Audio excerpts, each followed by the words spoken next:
The mid-game is where I think Coral Island really starts to open up, but it's also where a lot of players start feeling overwhelmed. Suddenly, you're juggling farming, ranching, the mines, diving, relationships, and town progression, and it's easy to wonder if you're focusing on the right things. I have been playing Coral Island since its early access launch back in 2022, and across multiple save files, I've now spent more than 400 hours building farms, trying different strategies, and learning what actually works. Even after the latest update, I was surprised by how many of those lessons still hold up, and a few became even more important. Since we'll be tackling mid to late game features, just a gentle reminder that there will be minor spoilers. So whether you've just reached the mid game or you're coming back after a break, these are the tips I'd still recommend today. First up is to try and obtain the universal loved gift, pink diamonds. I know I have been talking about this a lot in my previous videos, but there's a good reason for that. It's one of the most useful items you can have, especially if you're still deciding who you'd like to romance. A universal loved gift means every villager is happy to receive one. It saves you from constantly hunting down everyone's favorite items. And once you unlock the slime of replication, it gets even better, because you can duplicate a single pink diamond into as many as you need. This will also help you save inventory space. I'm already on my 3rd year in my recent save, and I'm still having trouble with inventory. The earliest you can find pink diamonds is at the wind mines. That's the 3rd mine you unlock. Break green gem nodes or process wind or mystery geodes for a chance to find one.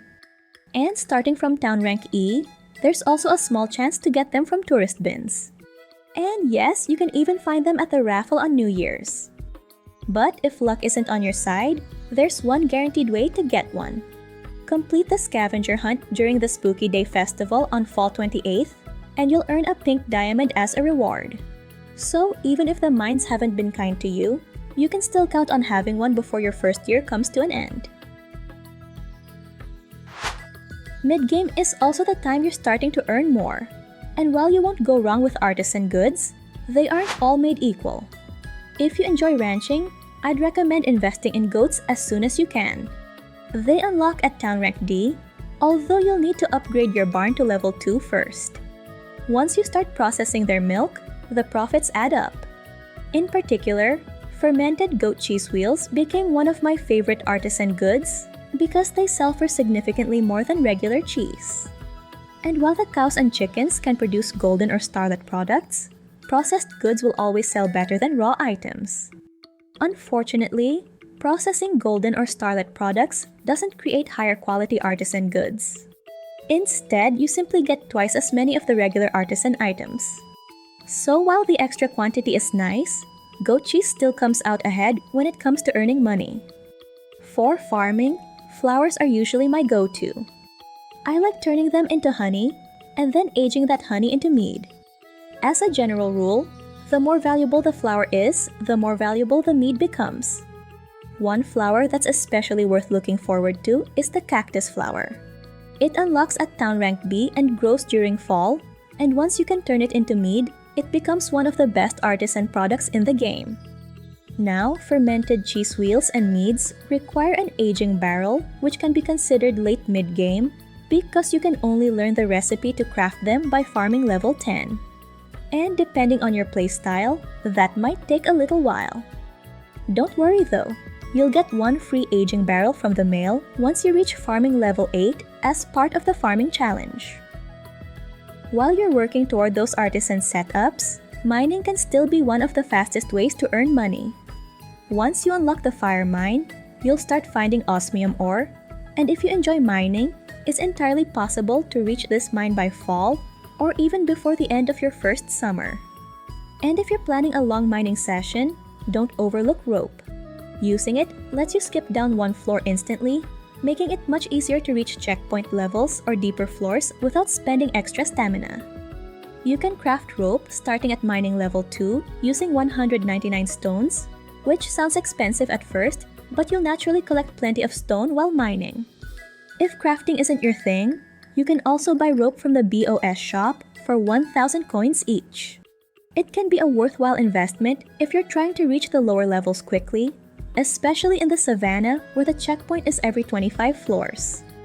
Going back to the osmium ores, you don't need to turn it into bars, just sell them as is, especially with the gem price skill.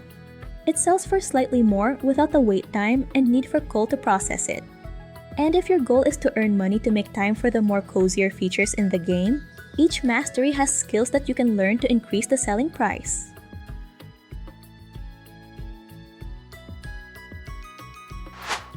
You earn a skill point every time you reach an even-numbered mastery level. Since each mastery caps at level 10, you'll naturally earn 5 skill points. That said, each mastery actually has 6 different skills. So, does that mean you have to leave one skill permanently locked? Well, that's where the elixirs come in. The description isn't clear, but an elixir gives you 1 extra skill point for a specific mastery, letting you unlock that final skill without having to choose what to miss out on. You can buy them from the community center shop for 500 merit points, and they're used as soon as you purchase them. I found them especially helpful for the masteries I don't naturally level very often. And for me, that's combat mastery. When I needed a skill that would make my gameplay a little easier, using an elixir was a great way to unlock it without having to spend hours grinding monsters first.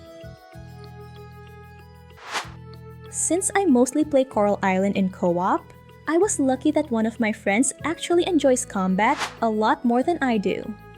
It ended up benefiting all of us because leveling your combat mastery unlocks some useful rewards. One of my favorites is the Slime of Transmutation recipe, which unlocks at combat level 8. If combat isn't your thing, this can take a while to reach. The good news is that it's tied to your combat mastery, not your town rank, so you can unlock it whenever you're ready. Unlike the Slime of Replication, which is mainly used for duplicating gems and other materials, the Slime of Transmutation upgrades an item's quality to the next tier. That includes foraged items, crops, and artisan goods, making it incredibly useful when you're trying to improve the quality of your harvest. So if you're missing an osmium quality crop or forageable for a bundle, you may not have to wait for another lucky harvest. The Slime of Transmutation can help get you there. It also comes in handy for building friendships. Higher quality gifts earn more friendship points, so upgrading an item before giving it to a villager can help you strengthen those relationships even faster. Speaking of upgrading quality, don't overlook the aging barrel either. One thing I didn't realize at first is that you can age certain artisan products more than once. For example, if you process a gold quality cactus flower honey, turning it into gold quality cactus flower mead, you can place the gold quality mead in the barrel again to process it into an osmium quality cactus flower mead. Also, once your town reaches rank A, you'll unlock the cellar. This speeds up processing in both the slime machines and the aging barrel.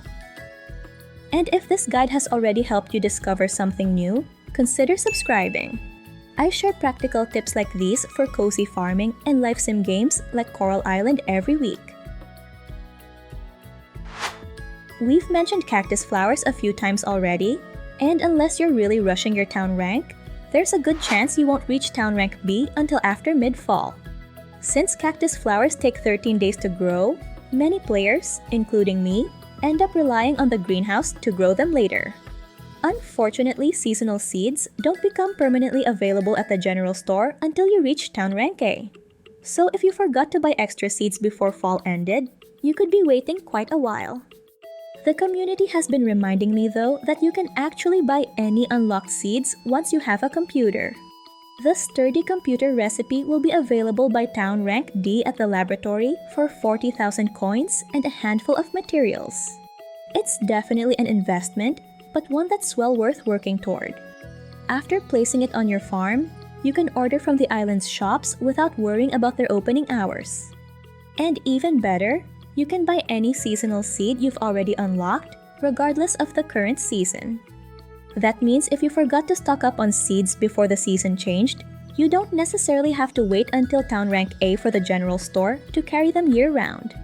And I've found this especially helpful when growing the first underwater crops, since they require specific seasonal land crops to grow. Having access to those seeds whenever you need them makes planning so much easier. Even after 400 hours, I still found myself learning new things in Coral Island.